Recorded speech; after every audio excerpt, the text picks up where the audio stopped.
জ্বালানি মন্ত্রী হিসাব দিচ্ছে, আমরা 1,24,000 টন তেল মজুদ রেখেছি, আছে আমাদের কাছে। আর উদ্ধার করেছি 4,79,000 টন। তো সরকার চোর বড় না আমরা চোর বড় বলেন? বুঝেন না মনে না? সরকার যদি চোরই হবে তাহলে প্রায় 5 লক্ষ টন তেল উদ্ধার করলো কেন? আপনি কি বুঝেছেন ভাষাটা? ও, এই কথাটা বলা যাবে না, মানে মানে এই সত্যটা তুলে ধরা যাবে না। মানে এই যে ইসলাম বিরোধী, দেশ বিরোধী চক্র একটা মিডিয়া আছে, এই চক্র আমাকে বিতর্কিত করতে চেষ্টা করছে। মুজাফফর হলো জঙ্গি, আমার জেএমবি পরিচয় বহি আগে, আমি এটাকে পরোয়া করি না, আলহামদুলিল্লাহ পরোয়া করি না। তো কি করবেন? আমার আল্লাহর সিদ্ধান্ত ছাড়া কোনো সিদ্ধান্ত হয় না। আগে বুঝতে হবে। আমি আগেই বলেছি, আমার বক্তব্য বুঝতে হলে 10 বছর সময় লাগবে। আপনি তো বন্যমূর্খ, আপনি জাহেল, আপনি ইসলামকে ঘৃণা করেন, আপনার ভিতরে আমার বক্তব্য ঢুকবে? অসম্ভব। আপনার অন্তরটা হলো ইবলিস শয়তানের আড্ডাখানা, ফ্যাক্টরি, ইন্ডাস্ট্রি। আমার বক্তব্য ঢুকবে কি করে? আগে তওবা করেন, সালাত আদায় করা শুরু করেন, ইসলামকে ভালোবাসা শুরু করবেন, দেখবেন আমার বক্তব্য বুঝবেন ইনশাআল্লাহ। সবগুলো নাস্তিক বসে আছে, দেশ বিরোধী চক্র এমন ভাবে কাজ করছে আমাকে যেন গ্রেফতার করে।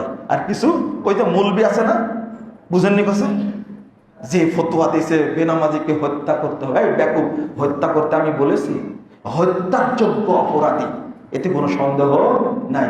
এই হাদিস আপনি কোথায় রাখবেন?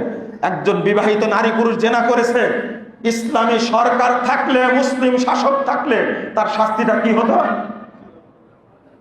ও বলছে যে সৌদি আরবেও তো নামাজ পড়ে না, তাহলে তাকে হত্যার বিধান আছে। আপনি ফতোয়া দিচ্ছেন কেন? কত সুন্দর জাহেল লোক বলছে দিনের মধ্যে তো বাড়াবাড়ি নাই, কেউ যদি নামাজ না পড়ে তাকে কি জোর করে নামাজ পড়াবে? কি লা ইকরাহা ফিদ্দিন? আরে মুথুক মুফাসসির, তুমি জাহেল মানুষ, আরবি বুঝো না, দিন বুঝো না, নামাজ পড়ো না, তুমি লা ইকরাহা ফিদ্দিনের কি বুঝো? বুঝেননি কথা? আয়াত একটা, লাকুম দীনুকুম ওয়ালিয়া দীন, রাওয়াহুল বুখারী। বুঝেননি?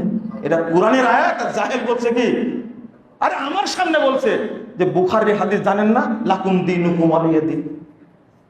এটা যে কুরআনের আয়াত, এই জাহেল সেটাও জানে না। আর জাহেলরা আলেমদের মুখের বক্তব্য নিয়ে অপব্যাখ্যা করে। জাহেলাত বাংলাদেশ চলবে না ভবিষ্যতে ইনশাআল্লাহ। এদেশ মুসলিমরা বসবাস করে, মুসলিমরা আকীদা চেঞ্জ করবে। এদেশে যেমন মাজার পূজা চলবে না, কবর পূজা চলবে না, তেমনি বিদেশিদের প্রস্তাবতা, সংস্কৃতি, কোন মতবাদ, দর্শন এই দেশে চলবে না। এই দেশ একদিন তাওহীদের দেশ হবে ইনশাআল্লাহ। ইনশাআল্লাহ আল্লাহর কাছে দোয়া করি, আল্লাহ তুমি আমাদের দেশটাকে তাওহীদের দেশ হিসেবে কবুল করে নাও। আল্লাহ তুমি এই দেশটাকে নিরাপদ দেশ হিসেবে কবুল করে নাও।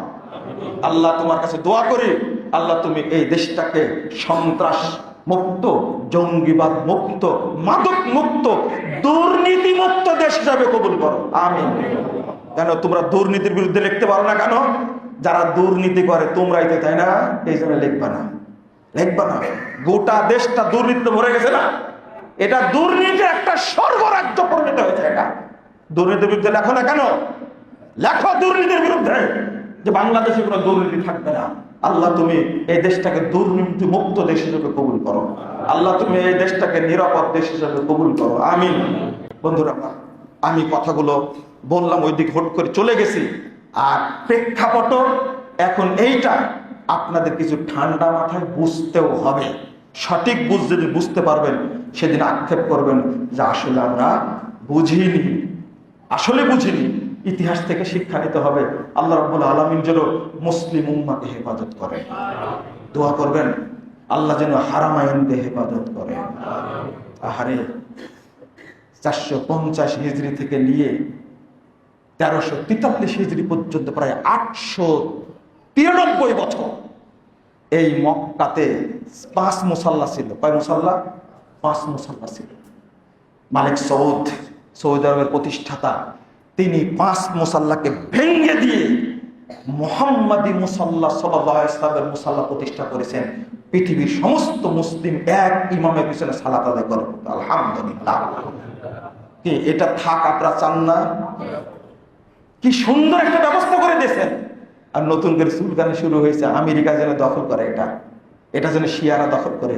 এই স্বপ্ন কোনোদিন বাস্তবায়িত হবে না ইনশাআল্লাহ। বরং সকল মুসলিম দেশ মিলে সবাই শক্তিশালী রাষ্ট্র হবে, শক্তিশালী স্টেট হবে সারা পৃথিবীতে ইনশাআল্লাহ। আল্লাহ তুমি কবুল করো, আমিন। দোয়া করবেন আল্লাহ যেন এই তিন শয়তানকে যেন ধ্বংস করে। আমেরিকা এক শয়তান, ইসরায়েল এক শয়তান, আর রাশিয়া এক শয়তান, আর এক শয়তান। ওই তিনটা রাষ্ট্র যেমন মুসলিমদের জন্য বড় হুমকি, ঠিক তেমনি ইরান হলো সুন্নি মুসলিমদের হুমকি। আল্লাহ যেন সবাইকে ধ্বংস করে, আমিন ইয়া রাব্বাল আলামিন। আল্লাহ যেন হারামাইনকে হেফাজত করেন, আমিন। আল্লাহ রাব্বুল আলামিন যেন মুসলিম উম্মাহকে শক্তিশালী করেন, আমিন। বারাকাল্লাহু ফিকুম ওয়া জাযাকুমুল্লাহু খাইরা।